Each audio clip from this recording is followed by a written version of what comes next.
Do you bite your thumb at me, sir? I bite my thumb, but not at you, sir. Okay, is it just me? Or did the actor who plays Benvolio look like Rob Gronkowski? Yes. Of the New England Patriots? I was like, that's Gronk. Yeah, absolutely. And you could have told me that the guy, oh god, he the one with the pink hair? Yeah, sure. I don't know what his name is. That's any one of the Beastie Boys. Yeah. That's Ad Rock. Oh my god. Romeo and Juliet. Yeah.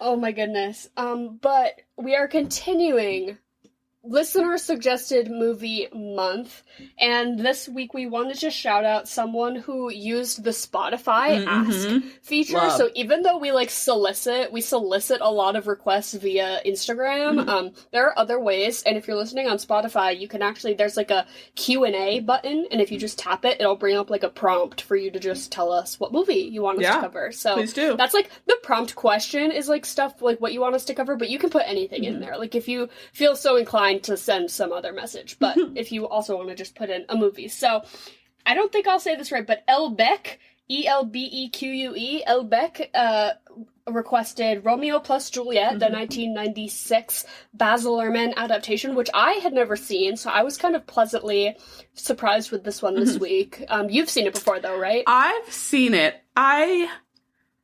For a minute, I couldn't track down when I had seen it, and then I thought about it a little more, and I'm pretty sure that I was shown this as a 14-year-old in my English class. In high school? Yeah. Yeah, I was gonna ask, because Henry said the same thing. He was like, oh, we had to watch this in school. And I was a little surprised. Did they, zoom through some parts? Or did you just have to, have your parents sign a waiver? I think it was probably sign a waiver, because I think they also showed us, the really early Romeo and Juliet adaptation from, the 70s, and it's the hottest people you've ever seen. Can't remember what one it was, but I also feel like I watched that and I saw tits. Yeah, I guess they maybe were showing us some stuff under the guise of it being literary education, because I guess 25-year-old me is they wouldn't have shown us guns, would they? That's but what I was now thinking. I'm thinking back, I'm maybe they would have. I don't know. Maybe I'm so far removed that I don't actually remember, because maybe we were watching some sort of racier materials. I think as long as your parents signed the little permission slip, they basically put on whatever. Yeah, it was, what is it, the 1968 Leonard Whiting and Olivia Hussey version, which they're so beautiful. They cast the most stunning people, and if you watch I've seen on film Twitter some of their interviews go around before, and obviously it's 1969. They're having cocktails in their little director seats and everything like that, and it's the most sultry, sexy little thing you've ever seen. And I wish that this one had the compatibility that they did. And I'm sorry, not to get ahead of myself, but that was siblings. Those two people were brother and sister. Yeah. Leonardo DiCaprio and Claire Danes, I'm sorry to you, but you look related.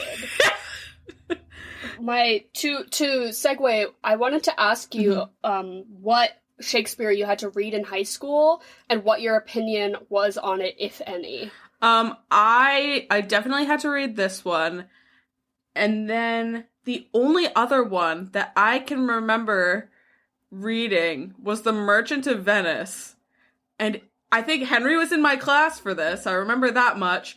It is so anti-Semitic. It's crazy. And the teacher was like, no, but it's a good educational moment. And you're like, I have to read out loud, and I'm approaching a slur. And as a 14-year-old, I do not know how to navigate that. Yeah.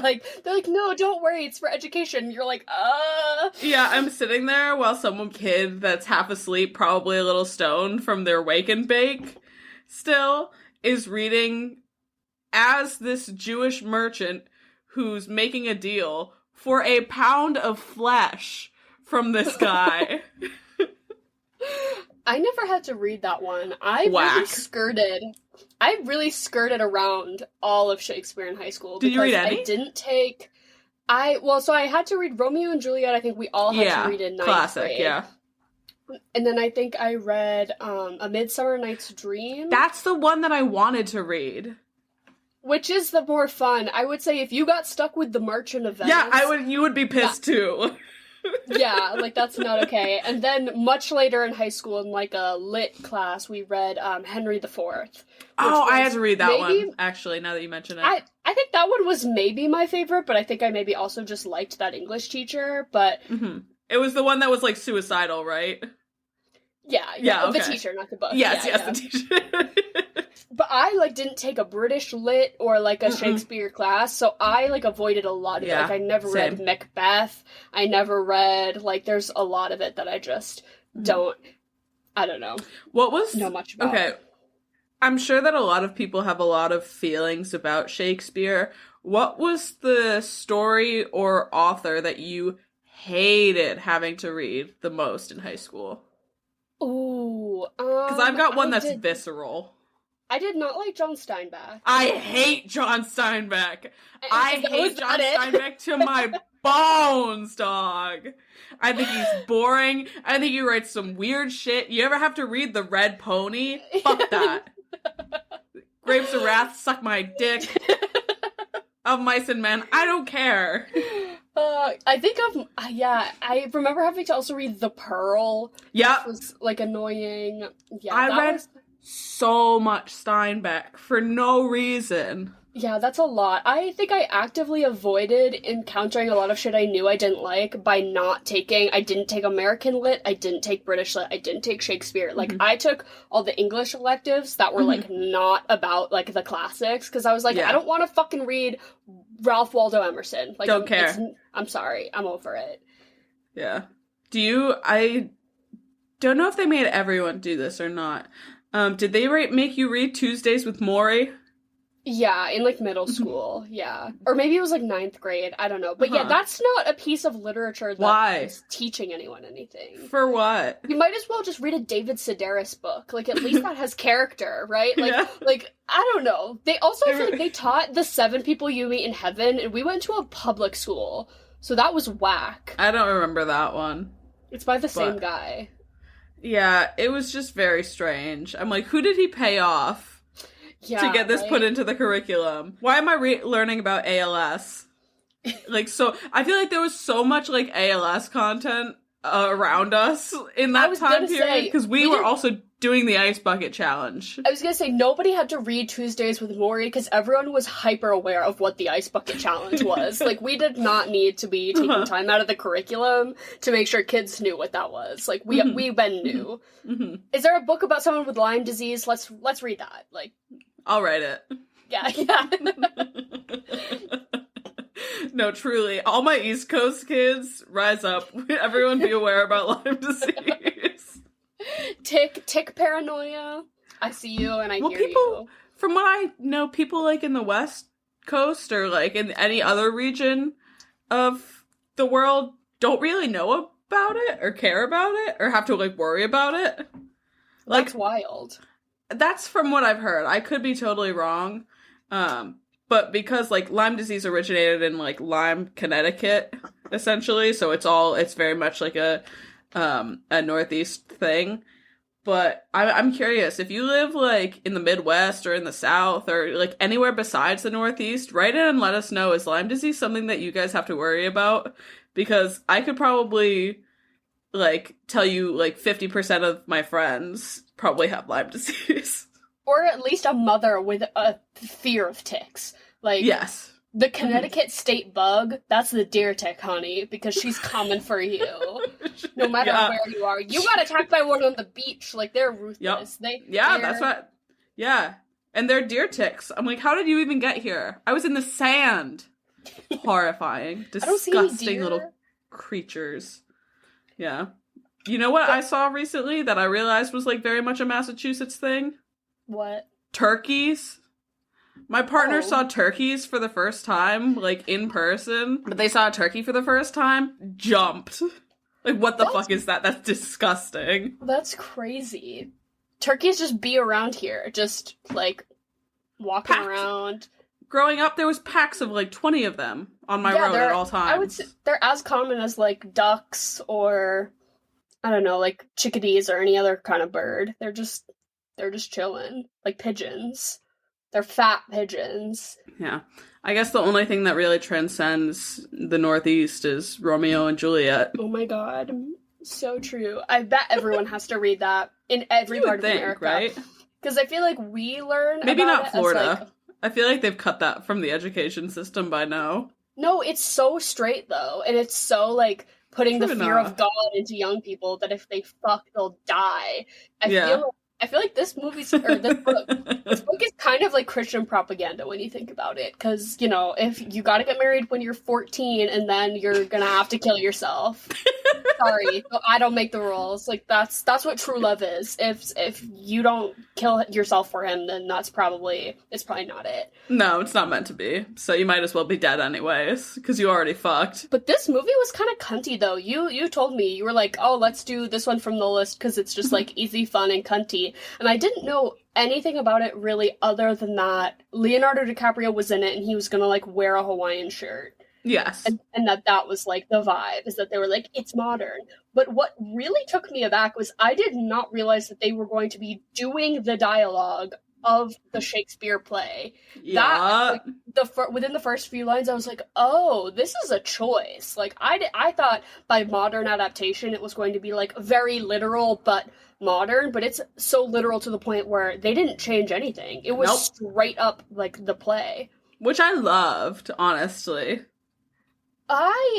As I was watching it, was kind of wondering if it could have benefited from a little change. Like, if it was 70% the original word for word, with just a couple of things thrown in to just make it seem not more modern, but just more, like, adapted, I guess. Yeah. Like, I think of, like, Heathers, and the way that they speak in Heathers is sort of this otherworldly, like, cadence of speaking that is so unique to that movie. And I'm like, if they could have done something like that by, like, using the Shakespeare words and cadence, but, like, adding other things in to make it specific to that film, do you know what I mean? Yeah. Like, I'm not saying that they should have abandoned the original script altogether. I think that it's cool that they did that. There were just certain actors who were performing it like it was the original, like it was a serious Shakespeare production, and then there were the actors that I felt like got it a little more and did the more, like, modern in character of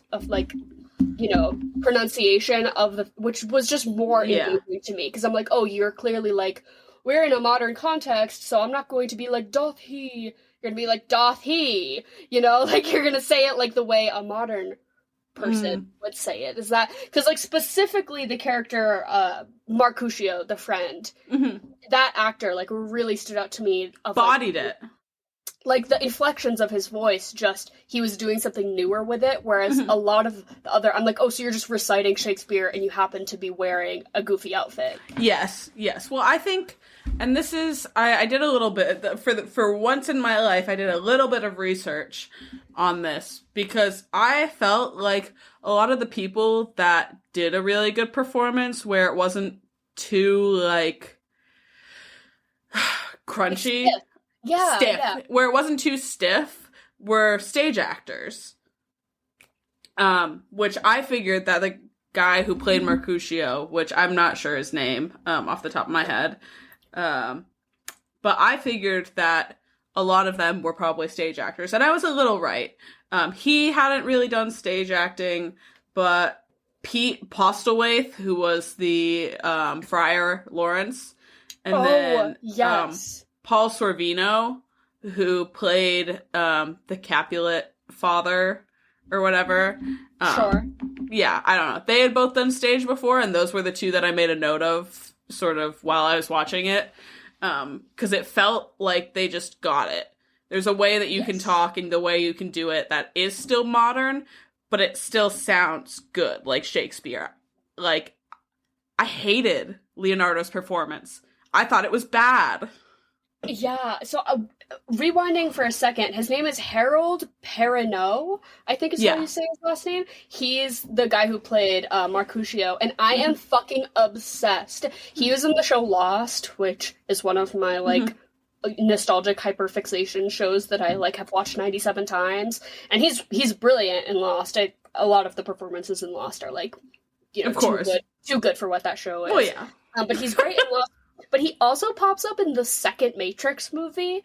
If like it's super niche, and he's always one of those guys who will just pop up in some like mid-level movie from 10 years ago that I'll be watching, and I'm like, who it's itching my brain, who is that? And it's, for me, it always comes back to that he's Michael from Lost. But now I'm like, oh my god, this was such a pleasant surprise to this performance. Like, I feel like I have a new level of respect for him as an actor, because the fucking range. He got it.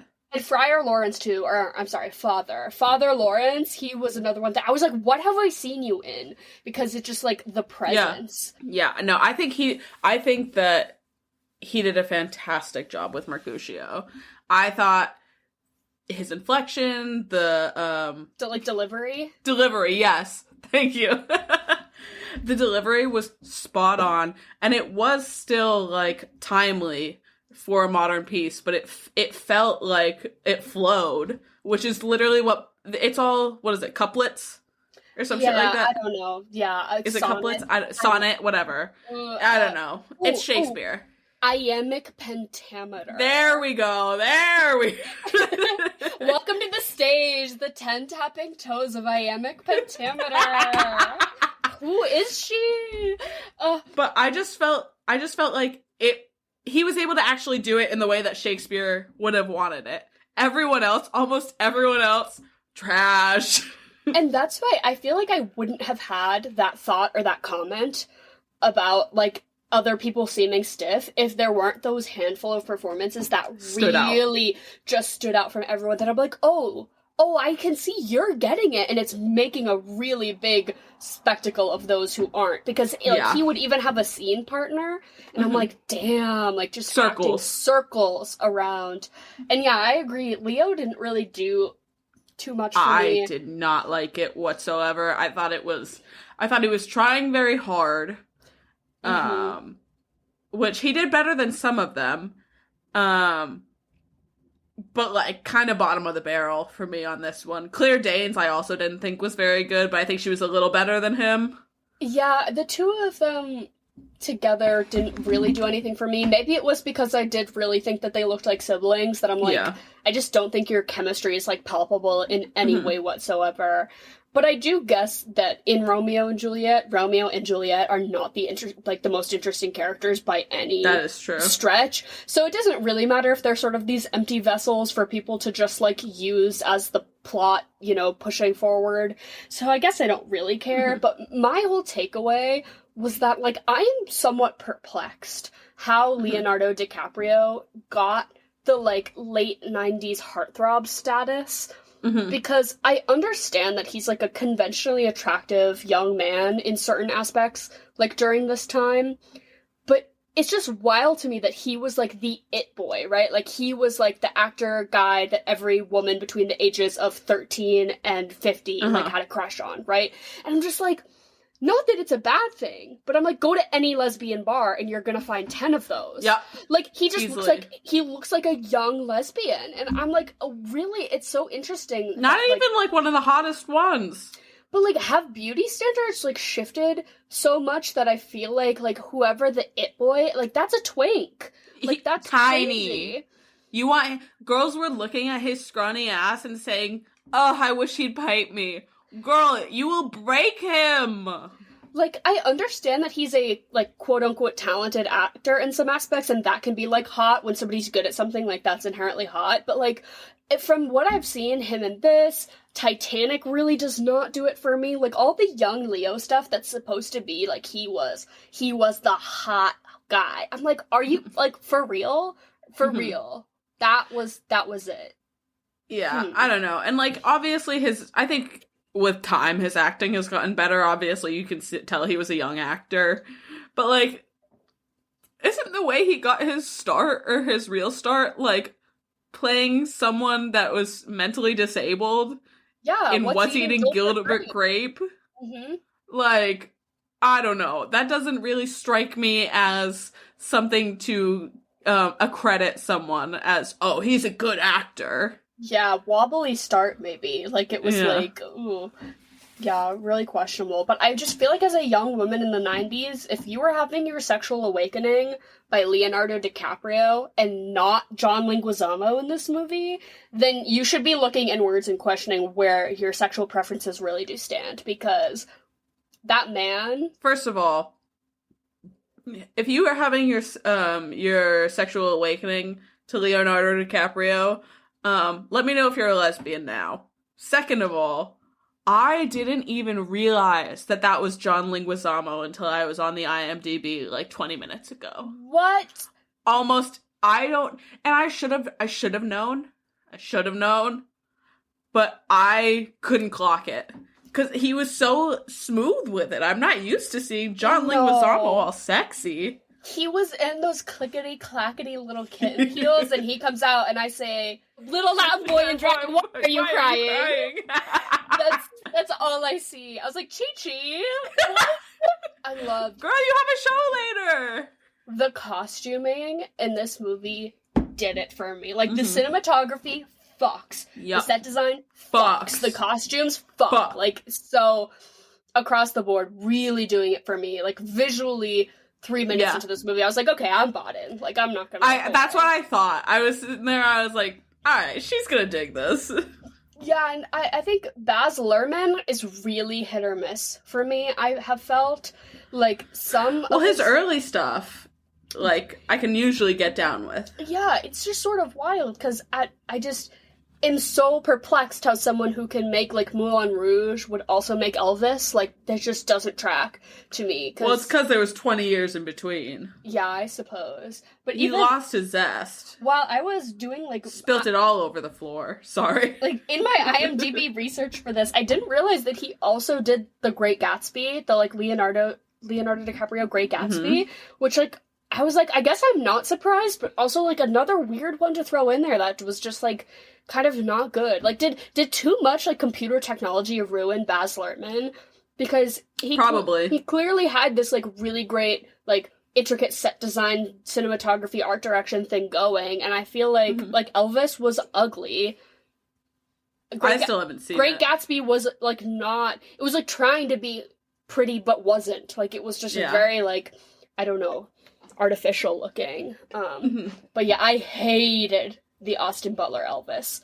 I'm sorry. Like no shade to his performance. His performance was fine, serviceable, deserving of whatever level of praise it got, but that movie was cut like a commercial. I felt like I was watching a progressive commercial from beginning to end. It was so jarring. That's bad. That's really bad.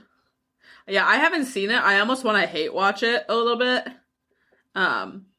Just to see Austin Butler. Also, while I was doing my little IMDb, just like, what has Baz Luhrmann done, I was pleasantly surprised to see the one canceled Netflix show that they canceled because you and I are the only two people on the planet who ever watched it, and we're like so mad. I'm like in my corner. I'm still mad. I'm like screaming into the void, championing the Get Down when it's like, it's been a decade. Like, I need to get over it.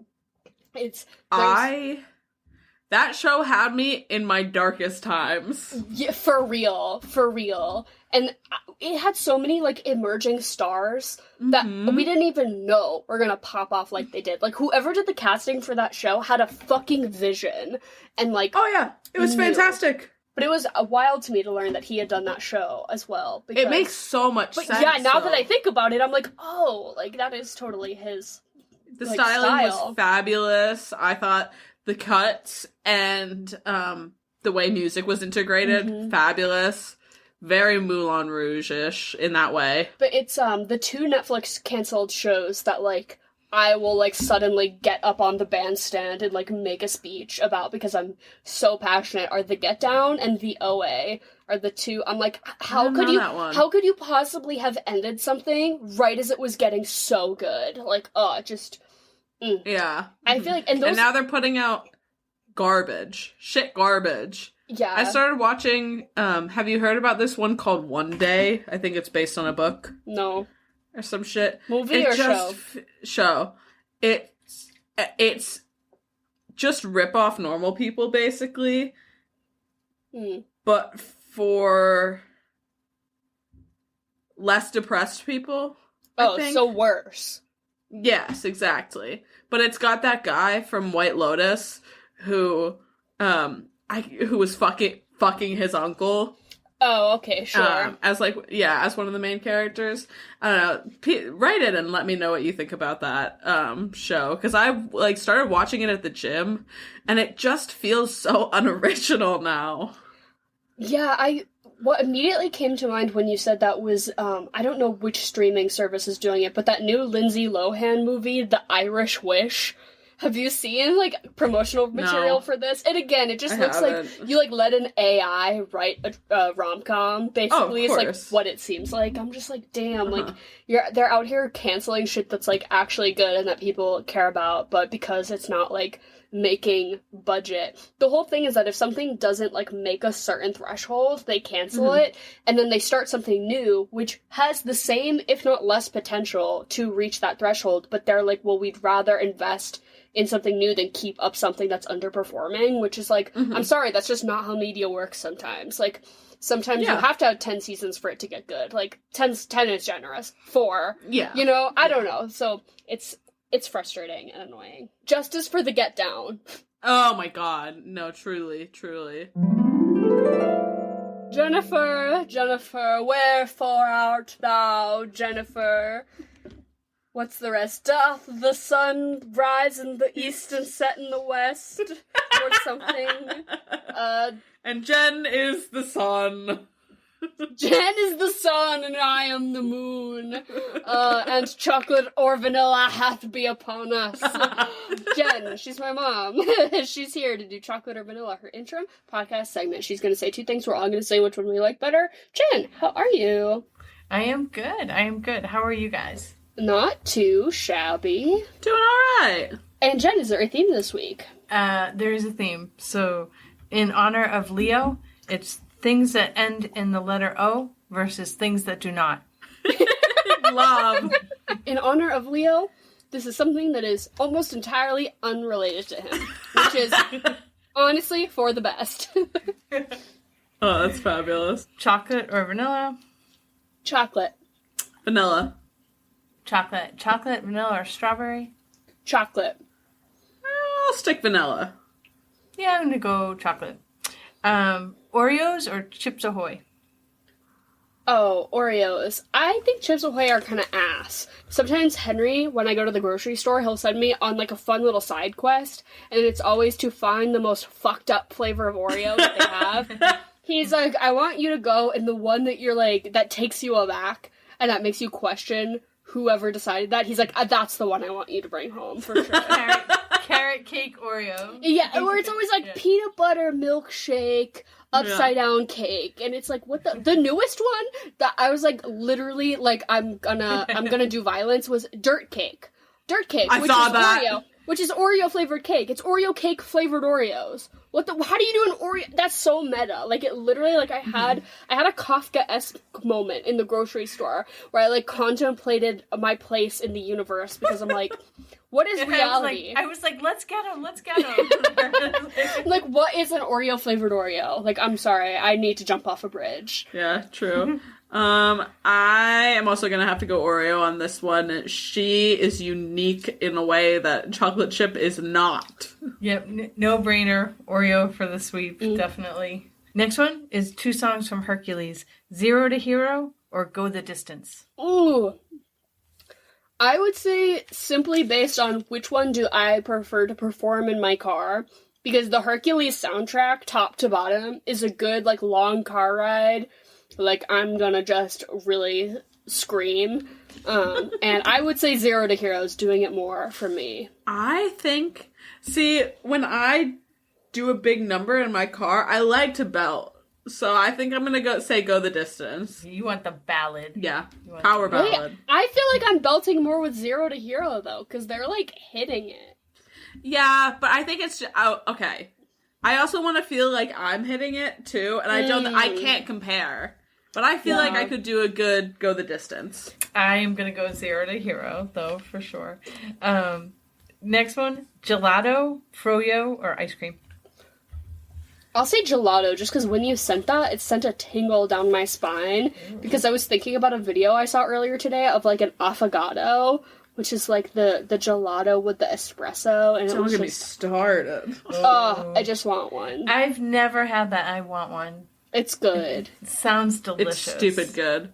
Especially if you go, like, to a gelato place, like, to, like, an Italian gelateria or whatever, and they have it, and they'll, like, make you the little espresso shot right there. Chef's kiss. Not at the mall. The gelato, not the gelato at the mall. No, not the gelato at the mall. No. Like, go to the North End. Yeah, I'm gonna go gelato on this one, because I think it's all the best parts of ice cream and the softness of frozen yogurt all mixed into one. I'm gonna go froyo. I never turned down a froyo. Next one. Chorizo or carne asada? Ooh, in the context of, like, Mexican food in a taco, I want carne asada. Yeah, absolutely. I'm a carne asada girl. Yeah, me too. You can't go wrong. Next one is sun-dried tomatoes or capers? Oh, for some reason, I think capers will be not in the next 7 years, but the 7 after that. I think when I'm, like, entering, like, my late 30s, that'll be when I come around to capers. But it's not right now. They look too much like peas, and peas freak me out. But I know that they're just salty, but I just can't get over it. I just can't get over it. Sun-dried tomatoes, yeah, also not my favorite. But, like, in, like, a cream-based pasta dish, I can get down. I love a sun-dried tomato, so I'm gonna go for those. I got fresh ones at McNuggets the other day, and they were so good. I bet. That made me think of it. Yeah, no capers for me. Sun-dried tomatoes. Next one, an updo or wear your hair down? Ooh, although my hair is typically down now because of its length and like layerage, I am an updo girly. The minute my hair is long enough to put in a bun, I will. I like it away. I like it out of my face. I like to just not even have to think about it. I continuously cut my hair in styles where the hairdresser's like, so you know you're gonna have to style this, right? And I'm like, yes, of course. Of course I know that. I don't even own a hairdryer. Like, I don't even own the components to style my hair, let alone have the motivation to do so. So they're like, we're gonna give you choppy layers, but you need to, like, put gel in it. And I'm like, of course. This is the new me. I'm getting my hair cut. I'm walking out of here a new woman. No, you're not. I walk out with a ponytail holder on my wrist, and as soon as I'm walking out, I'm throwing it up. Yeah. I'm at the point with my hair where it's starting to get in my eyes and get pretty long, but it's not yet in a place where I can put it up however I'd like it to be. So I'm gonna go for an updo. You could do, like, the world's saddest little pigtails, like, with your bangs, I think. You could do, like little baby. I'm gonna go updo also for this week. Jen, I think, has never worn her hair down in my life. Every day of my life, I've seen you with a ponytail, and you're a cartoon character in the way that you have the same styling. Like, every day I could draw you, and it would be consistent. Every day since 1982, girls. Hell yeah. Bingo or Yahtzee? I'll say bingo, because I feel like maybe you can, like, spice that up and, like, I don't know, throw in whatever. Bingo's sort of an empty template that you can do whatever you want with it. Whereas Yahtzee just kind of annoys me, because it's a dice rolling game, so it is purely chance, yet it makes you feel like you're winning, which I guess bingo is the same way, but at least you can have more fun with that. Yahtzee, I'm like, you're not winning. Mm-hmm. You just rolled dice better than me. Like, go fuck yourself. No, I totally agree with you. I enjoy some bingo, so I'll stick with that. I'm also going to say bingo, and I really, really want to go to music bingo. Yeah. Have you ever been? Yeah, it sounds fun. I think it would be fun. Next one, Crisco or butter? Oh, butter? Are you kidding me? I'm saying ew to Crisco. I literally use a stick of butter on almost everything I cook. I'm disgusting. Like, I'll go butter, but I also can't not Crisco, because, like, my mom, she's pretty good at making cakes. The buttercream she makes, dude, half of it's Crisco, and it's so good. That's so funny. A girl at work made cupcakes there were two people with a shared birthday, and she's like, I got this. I'm making my grandmother's red velvet cake with Crisco frosting. Yeah. She's like, everybody loves the Crisco frosting. Yeah. There's just something about it. All right, so in honor of Lauren at work, I'm going to go with Crisco Nice. also. Next one, gumbo or jambalaya? I don't know if I've ever had jambalaya. I don't think I have. What is it Like, again? it's like So- rice. It's like a rice dish, right? Yeah, it's like a spicy rice dish, and it's got like andouille sausage in it and stuff like that. So I think one is more Cajun and one is more Creole, and gumbo definitely has okra, right? Yeah, I'll pick gumbo because I think I've had some variation of gumbo, but I've been thinking lately a lot about like shrimp boils and like seafood boils, and, like when you make the thing in the pot and then you pour it out on the table. That would be fun. And that's just something that I've never experienced because I think I didn't like enough of the components, or I used to be like really freaked out about my food touching, but now that I'm like over that in my life, I'm like, I think a seafood boil could be kind of fun. I am freaked out by crawfish though. I do not like Fair. I love me some shrimp, but I do not want to have to like look Suck into the its heads. eyes. No. And I don't eat lobster either. I don't want to see its face. I'm sorry, that like freaks me out. Yeah, it's not for me. I'll go jambalaya on this one. All right, I will go gumbo. Next one, gecko, flow, or mayhem. I'm trying to think of like what ads do I hate the least, because all of those are pretty insufferable. Yeah. But I guess I've been liking the progressive ads lately, not the ones with flow in them, but the ones that are like, don't be like your parents, and it's like Those people, are good. Yeah, people like those are doing like actually good. nichely like dad things. Like I think those are like genuinely very well written ads. Yeah. So even though it's not with flow in them, I'll pick flow from progressive for that reason, because their advertising game has kept me not cringing. I'll go for mayhem just on this one. Because I think there's some that are fine. Some of them are bad, though. Like, if we were gonna do Fuck, Marry, Kill with the insurance personas, I would be fucking mayhem. Yeah. All right, now I can't pick mayhem. Well, I'm just saying. I'm not gonna I'd fuck the gecko. I'd pick, oh god, what's his name? Oh my god, actor. J.K. Simmons? I'd pick J.K. Simmons. Does he count, State though? Farm. No, because that's like, Shaq isn't a part of this. Like, Fair. like the celebrity spokespeople aren't a part of this. I'm talking strictly, like, commercial personas. I'll take the Liberty Bibbity guy. Take the Affleck duck as my husband. Ben Affleck. Ben Affleck. I will take flow on this. Next one, banjo or ukulele? Banjo. Easy. Oh wow. White women co-opted the ukulele and tried to make it like I was a part of the problem back when I was 14. I was part of the problem. The ukulele, the white women who play ukulele in public problem, and now I need to pay retribution. Dismiss that as an entire institution. WWWU white woman with ukulele. Last one. Remember the Alamo or Remember the Titans? Dude, remember 9/11? No, I think we should remember the Alamo. I forget all the time. Yeah, I agree. I think Remember the Alamo. I'll go with Remember the Titans. Good movie. That is it for things that end in O. Love. Thank Fabulous, you, Jen. thanks. Chaotic energy to bring to this chaotic movie. Okay, segueing out. Jen, we love you. Goodbye, and we'll see you next week. Love you guys. Have an awesome night. Bye. Why was part of this movie giving Succession a little bit, though? Ooh, Do you know what I mean? No, I did not really piece that together, but yeah, I guess a little bit in the whole, like, intense family, like, business drama type way. Mm-hmm. Mm-hmm. I think it was just there was one very particular scene where the music was kind of pulling it along, and it was family turmoil between both houses sort of thing. But I was sitting there, I was like, let's throw Matthew McFadyen in here. I would love to see it. Paul Rudd. Hated. I love Paul Rudd. In a spacesuit. Corny Paul Rudd in a spacesuit trying to seduce me at the gala? No, ma'am. No, thank you. That was a jump scare and a half. Yeah.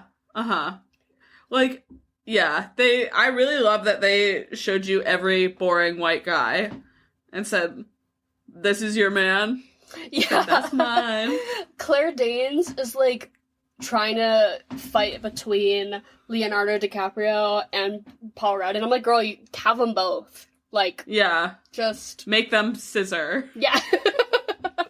Like, this is it. This is the cream of the crop. Capulet family, really? Truly. Look at all of your cousin's friends. Yeah, literally.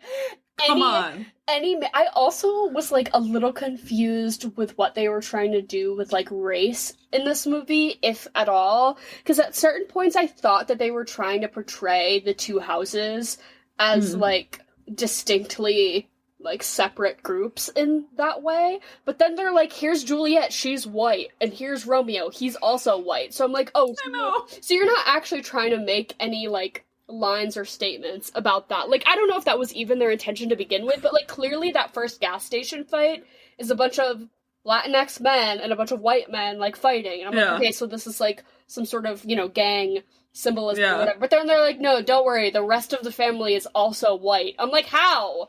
What do you mean? Like, Juliet should not be white.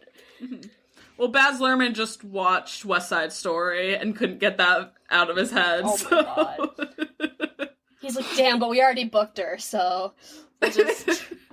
Damn it. Rosie Perez wasn't available. I think this movie would have been infinitely better if we had Rosie Perez playing Juliet. So true.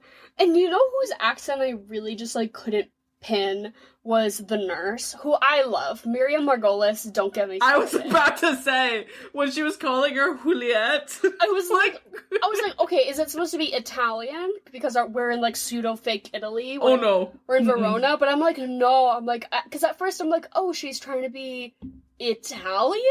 And then I'm like, oh, no, this is something far more sinister. I was like, Miriam, girl, you're above this. Come on.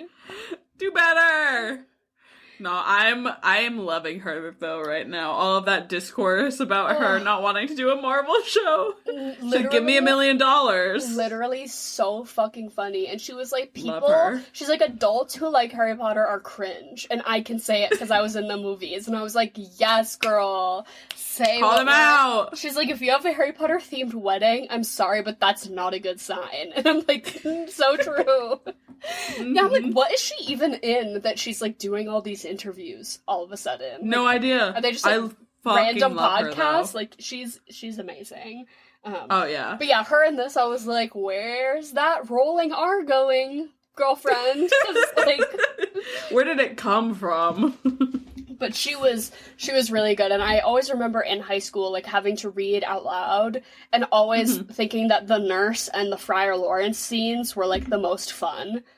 Yeah. Like, I would always be like, I'll be Friar Lawrence. Like, the English teacher has, like, strategically picked two hot kids who she thinks would get together to be Romeo and Juliet. It's, like, not even subtle at all. I'll be like, I'll be Friar Lawrence. Like, don't worry. You and Hank are Friar Lawrence and the nun. Which, speaking of your husband, I was thinking about this, and obviously, like, this movie is, like, ridiculous. The story is ridiculous. It's the biggest one-day love story of all time that you could ever have of all time. But to be fair, I would also kill myself if my partner was donezo. Maybe not after 48 hours. Like, that was a little intense. That was a lot. Yeah, I mean, I think I'd kill myself if one of my cats dies, and that's gonna happen eventually. So, like, my clock is ticking. Yeah. I'll look my cat in the eye and be like, if you die, I will kill myself, so you better not, like, put yourself in harm's way. Even if one of my cats, like, ran away, I'd be like, sorry, I have to end it. I'd, like, put in my 2 weeks at work, I'd be like, sorry. Start getting... Okay, but can I say that I really thought that Romeo was going to kill himself by doing suicide by cop?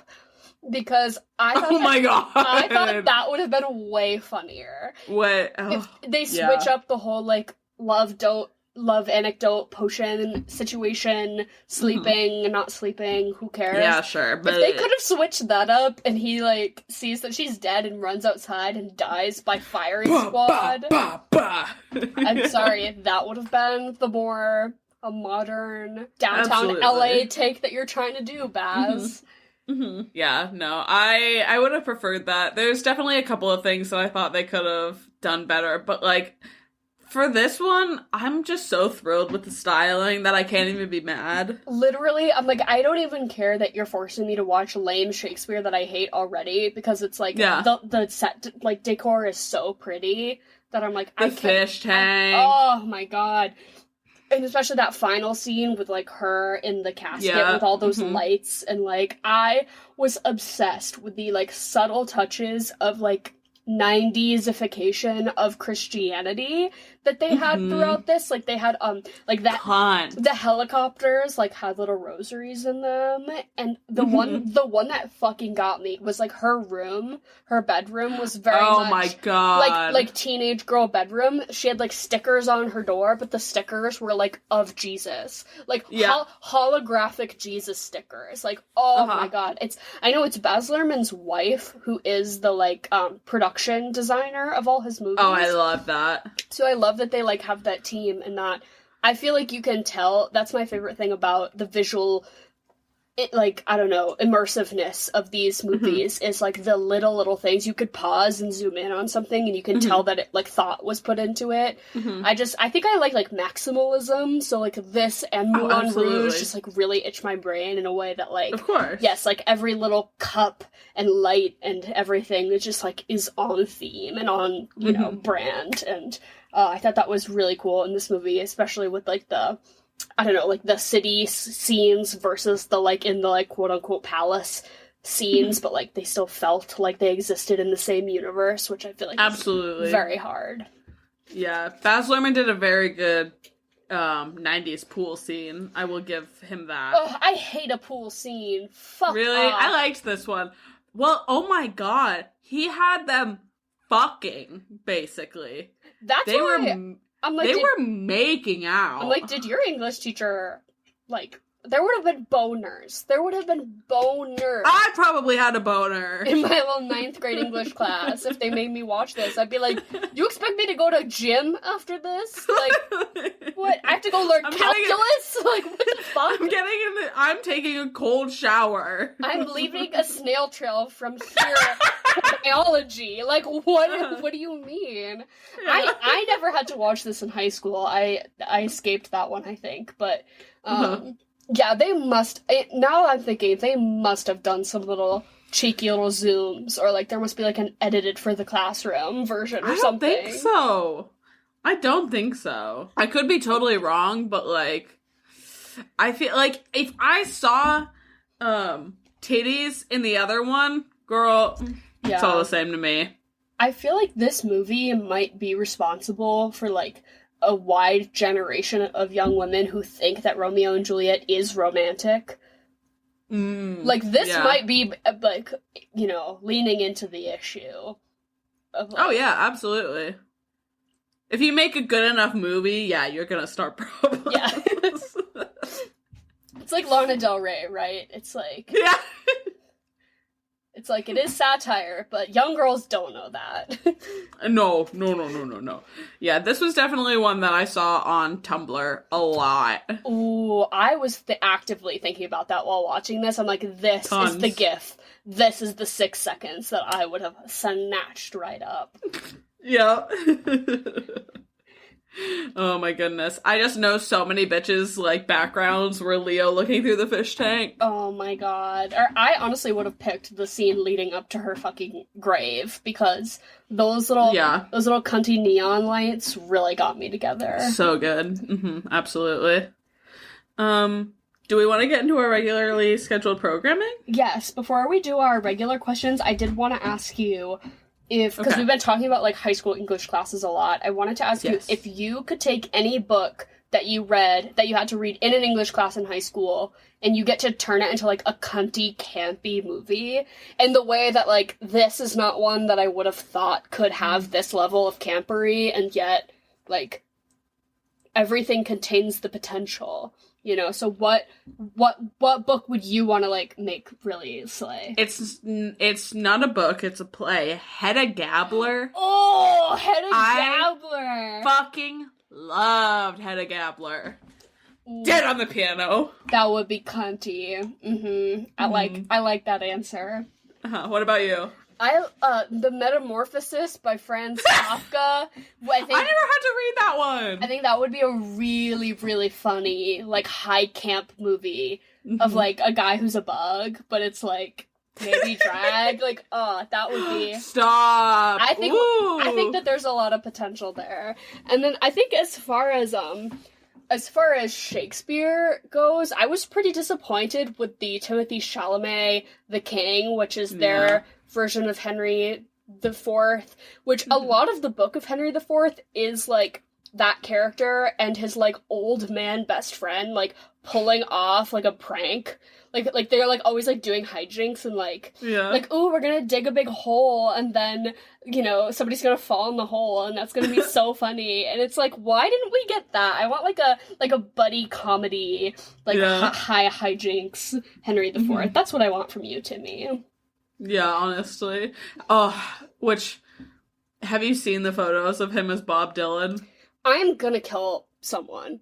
Bad. I'm not. I mean, I don't care about a Bob Dylan movie, but I don't care about Bob Dylan. I did, in my history of, like, really weirdly niche English classes I had to take for whatever fucking reason in college, I had to take a Bob Dylan themed English class.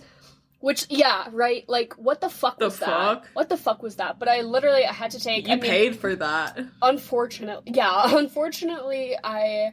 Hundreds of dollars. Thousands. I'm in debt because of my Bob Dylan themed English class, but... Bob Dylan English class? Didn't you take a sports lit class, or was that high school? Sports lit against my will, which was basically all just about, like, Michael Jordan, so I've read, like, 9 biographies on Michael Jordan. I'm actually pretty great at small talk with most... Men? Most, yeah, like, straight men between the ages of... you know, whatever and whatever. I took a Mad Men class. I took a Black Mirror class. Fake. Privatized education is fucking fake.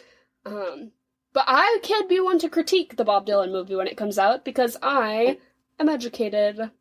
There you go. But it should be Dominic says that. I'm sorry, like, I hate to be on that Twitter bandwagon, but ever since somebody said it, I'm like, you're so right. Yeah. But, like, I'm not saying Timothée Chalamet has iPhone face, but he does, like, he's not pulling it off. I'm sorry. Bob Dylan was, like, a weird, like, an actually, like, a very strange individual. Like, Timothy is too, like... Dominic Sessa is that. Sorry. No, the costuming looks bad. Yeah. I mean, any musical biopic is immediately so fucking cringe to me. That's not right. Know.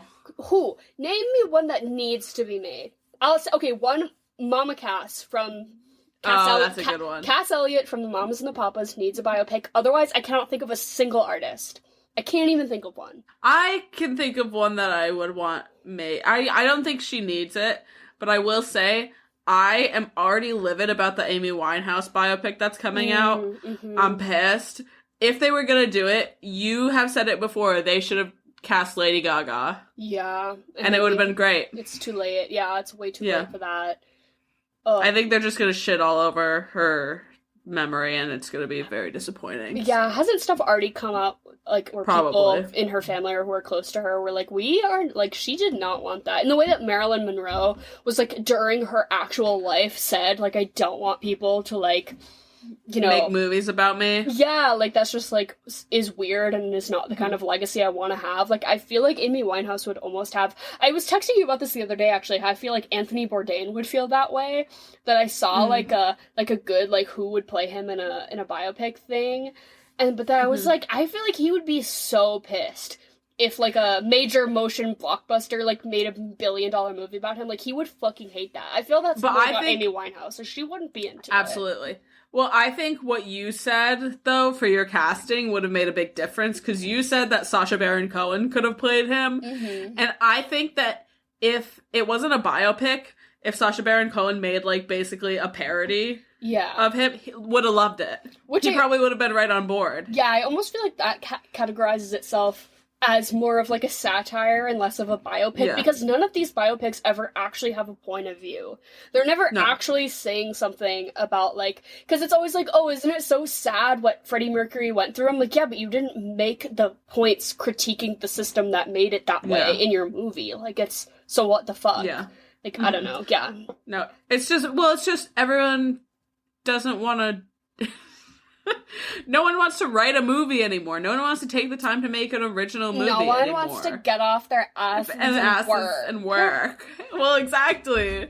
No one wants to become an underpaid screenwriter these days.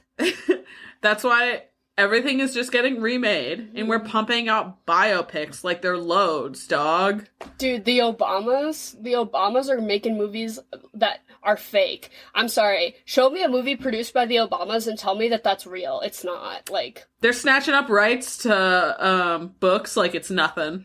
Stupid. It's like, I'm sorry. Any movie I've seen that's produced by an Obama, afterwards I'm like, yeah, that checks. But so for our regularly scheduled, do we have like a big three? Because I feel like Leo and Claire are like, are they too baby? Like, do we just do from the whole movie, I think? Because might as well. Because I feel like I'm gonna fuck John Leguizamo. I'm gonna marry the priest, Friar Lawrence, my husband, and I'm gonna kill... I'll kill Leo. I want to kill Leo in front of Juliet as she's waking up to punish her for her sins. Mm-hmm. Wait, actually, no, I want to kill Paul Rudd. Yeah, that's a good one. Yeah. I'm gonna fuck Samson. Who's that? He was the guy with the pink hair who looked like a Beastie Boy. Slay. That one. I liked him. I'm gonna marry... I'm gonna marry Friar Lawrence. Mm-hmm. And then I'm gonna... Who am I gonna kill? I guess I'll kill Paul Rudd. Yeah. He was really pissing me off with that big-ass smile that he had across his face all the time. Yeah, I can tell you hate women. Like, by the way he was, like... I was like, no, I can tell. You think she belongs in the kitchen. I can sense it. Yeah. I can feel it. Exactly. Alternately, I also do think I would marry, Mercutio, and we could be, like, a beard situation, and he can, like, go do drag, but I'm, like, being supportive from the sidelines. Love. That whole drag scene got me together. The movie was starting to lose me with the whole Shakespeare thing, like, the being so accurate that I was like, I'm a little pissed off, and then it hit me. And then he came out with his titties out. And then it hit me with a drag number. I'm like, okay, you're roping me back in. Like, I'm back in it. I'm sorry. Yeah. No, it was really good. And that weird, like, undertone, there was, like, some monologue in there that was, like, almost like him talking about how he's gay. You know what I mean? The way they spun it. Yeah. No, I liked that, like, adaptation on this character. Yeah. And I also liked the, like, insinuation that, like, Mercutio and Romeo have explored each other's bodies. Yeah. The way they were wrestling on that beach, I'm like, those two have been physically intimate. I can tell. Yeah. Someone's been inside someone else. And what are you gonna eat and drink with this movie when you're hosting a little gathering and watching it? So we're gonna go to church, and I'm feeling very holy and pious, and we're gonna bring the children to church with this movie. So we're going to do the Holy Sacrament, but rather than wine and the body of Christ, we're gonna do a sangria. So like a cunty little fruity wine. And we're gonna have, like sickeningly gluttonous grilled cheese sandwiches. Like, I want it to be, like, the kind that those fucks make on Instagram, that you're like, there's no way that even tastes good, because there's so much fucking cheese in there. Like, I want it to be sick. I want it to be sick how much cheese is in this grilled cheese. Love. Maybe a little tomato soup for dipping, you know, like a communal little whatever, maybe like communal soup. A little bisque. I don't know. But I just feel like whatever your cunty version of the body and blood of Christ is, I think that's what you should have at your party. What about you? I like that. I think you go very classic with this, but a little bit of a twist. You do smash burgers. Ooh. Which I think you do like a little Southwesty burger if you want it with some like grilled jalapenos. Mm-hmm. And like you could even do like a cotija cheese or something like that. You know what I mean? Just something like fun. Something like if you want to get real crazy with it, because now I'm thinking about like crazy cheese. You can make like a cheese sauce to like dip it in. Ooh. Except Like a beer cheese. I'm always like really fucked up when that is like an option presented to me because I'm like, I'm struggling. I do not like the sensation of biting into something and having the food extend onto my cheeks. Like, I don't, when I'm eating a wing, I do not want wing sauce to be going beyond my mouth while I'm eating. Fair enough. Like ribs, it's like tough. Bothers you. I'm like, to dip your burger in cheese sauce is that you're just inviting, like, a circle of cheese to just hit your face. Fair enough. Like, that's what I see that on Instagram, and I'm like, go fuck yourself. I'm like, you're not eating that burger like that. Like, that is just for show. Cut it in half. Yeah, Cut it in right? half. Be an adult. Grow up. And then I think you do something classic but nice, and it's a gin daisy, which is essentially just lemon juice, orange liqueur, gin, and seltzer. Ooh, cute. Yeah, just something a little floral, a little pretty. Like Claire Danes, she's like not even wearing makeup, and she's just so flawlessly gorgeous, and she's just like sipping on her little gin fizz, and she's like, what? I woke up like this. This is me. And what are you gonna follow this movie up with?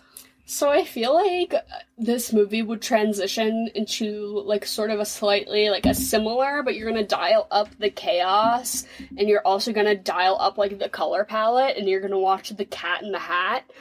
Whereas I feel like they have the same sort of, like, whimsy to them, right? And, like, we're gonna adopt some literature for the children. We're gonna educate, but also it's gonna be sort of, like, irreverent and wacky. Yeah. But it's like, I want to continue this, like, candy land of cinema. I would love to see Baz Luhrmann's adaptation of a Dr. Seuss book. Oh, didn't they just release the casting that they're redoing? The Cat in the Hat and, like, fucking, Couldn't say. What's his name? Who plays Barry in the show Barry? No way. That he's Bill Hader? That Bill Hader's gonna be the Cat in the Hat. Okay, I'll tune in. Unless they that's got like, me. Literally, unless that's like Pooh Crave and was fake news. Like that would be something Pooh Crave, but that also sounds too much like something that would actually happen. Yeah. So. But Baz Luhrmann has a boxed set, which I think is so cunty that he made these 3 movies with the intention of releasing them as a trio box set, and it's called the Red Curtain box set, and it's his movie Strictly Ballroom, which I think came out in like 1994. This and then Moulin Rouge, and it's like these 3 like campy, like stylistically similar, but like I'm like, oh, I love that you had that like in mind, Baz. I love that for you. Yeah. But yeah, I think you should watch Cat in the Hat because it's more fun. Good call. Very good call. What about you? It's not for everyone, but I would say following this up with Moulin Rouge is ideal. I think watching someone take on a leading man role way better is just watching Ewan McGregor in that movie. Part of me was sitting there and I was like, he probably auditioned for the Romeo and Juliet. Oh, you think? Did the ages line up? I think enough. Maybe, yeah. But I think you do that if you can stand it. If you can't and you need to come down a little bit from Baz Luhrmann, I think you just watch another good adaptation and you watch 10 Things I Hate About You. Oh. Classic. Love. Simple, easy. I'm glad Not at all my most creative, but... I'm so glad you're on the bandwagon now, though. I'm there for it, yeah. I was stricken with fear in my heart when we were covered that for the podcast. I was like, Emily's not gonna like it, and I'm just gonna have to sit here and deal with that in front of everyone. Well, I shit on you. And try not to cry, because I love that movie so much. Rest in peace, Heath Ledger. What would you give this movie out of 10? I'm gonna give it a 6.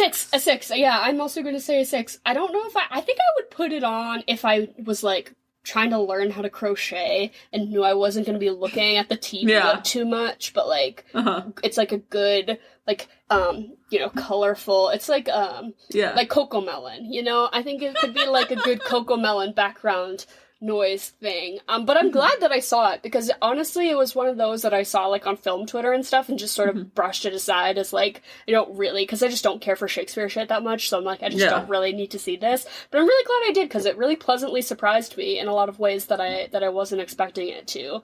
So def have respect, and I love Baz Luhrmann's commitment to just like sticking to the bit. Like it's so cunty. Camp.